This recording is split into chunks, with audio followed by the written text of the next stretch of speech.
time to hit the hardwood with these ballers. DraftKings contributors Julian, Edlow, and Kenny Ducey, and Rotowire NBA editor Nick Whalen. I want your favorite plays for Game 2 of the NBA Finals, aka NBA Best Bets. So, Jules, before we do that, the Suns take Game 1. We're going to look ahead, but what were some of your takeaways from the opener here?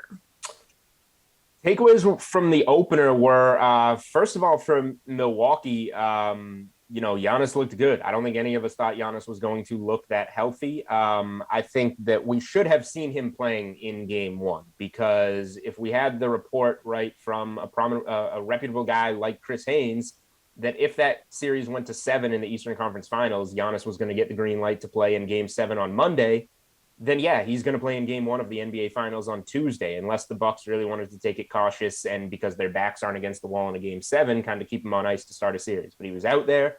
He went up for an alley-oop on the first play of the game. He had the LeBron-esque chase down block.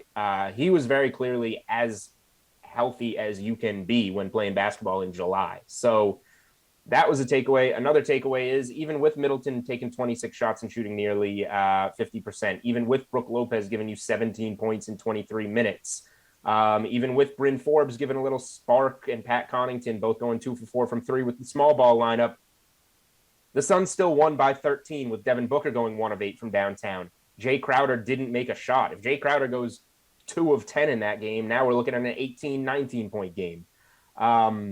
The Suns, just the mismatch with Ayton, whether it's Lopez on the floor or Milwaukee goes small, advantage Ayton every time. And then just anytime Chris Paul and Devin Booker are on the floor together, that 2-guard lineup just is not something that Milwaukee is capable of stopping. So a lot of advantages for the Suns. Both teams have things that they can improve upon, but I think the Suns can improve upon it just as much as the Bucks can, which is scary. You scared, Kenny? I'm very scared about the Bucks. Yeah, look, I think that Julian is absolutely right there. The Bucks played a pretty solid game from all, really from all indications, right? When, you talk about the two guys that they needed to stepped up, and they still managed to lose by this much. And really, Julian hit on, the front court. And I think that that's a big thing here for the Bucks, because I expected, look, the Clippers, they lost Serge Ibaka, Ivica Zubac, whatever. He's like an average player.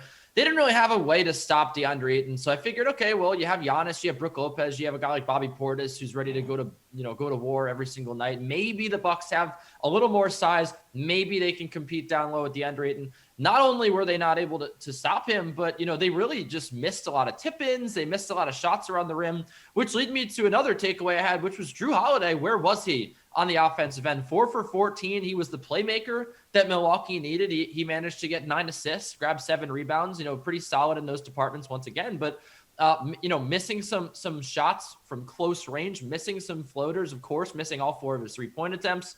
He needs to be better on offense. And I think that when you combine, a few missed floaters, you combine a few missed tip-ins, really, that the Bucks should have had, a few possessions where they had like 3 chances right around the rim, couldn't get it. That kind of gets you your 13 points right there. And that's really probably one of the big reasons why the Bucks lost this game. Everything else, the turnover battle was sort of normal. I think that that's what it comes down to, is can they play better in the front court? And I mean, I don't think they can. Nick, anything to add?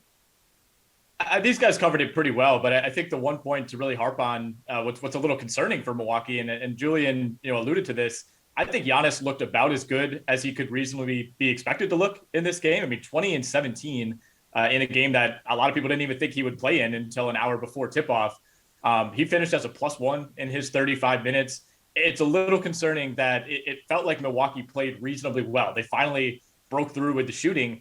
And still, this game, I don't think ever really dipped under 7 points in the second half after Phoenix made that initial run. It felt like Milwaukee was hitting a ton of shots, but they just could not get stops. And another thing that's a little concerning is it felt like Mike Budenholzer, who's been criticized for not making adjustments, he made virtually every adjustment he possibly could, and none of it mattered. Chris Paul was hitting shots over whoever was guarding him, whoever was switching on to him. They had no answers for Devin Booker in the mid-range. Cam Payne was blowing by guys for easy layups. And like I think Julian said, what's concerning is that the Suns didn't even shoot the ball all that well from 3. They had a great night from 2-point range. They had a great night getting to the line, being super efficient. They set a finals record. At one point, I think they were 25 of 25 at the free throw line, but they have a lot of room for improvement from beyond the arc. So if you're Milwaukee, you probably have to expect your shooting to regress And there's a pretty good chance that the Suns shooting progresses in game 2.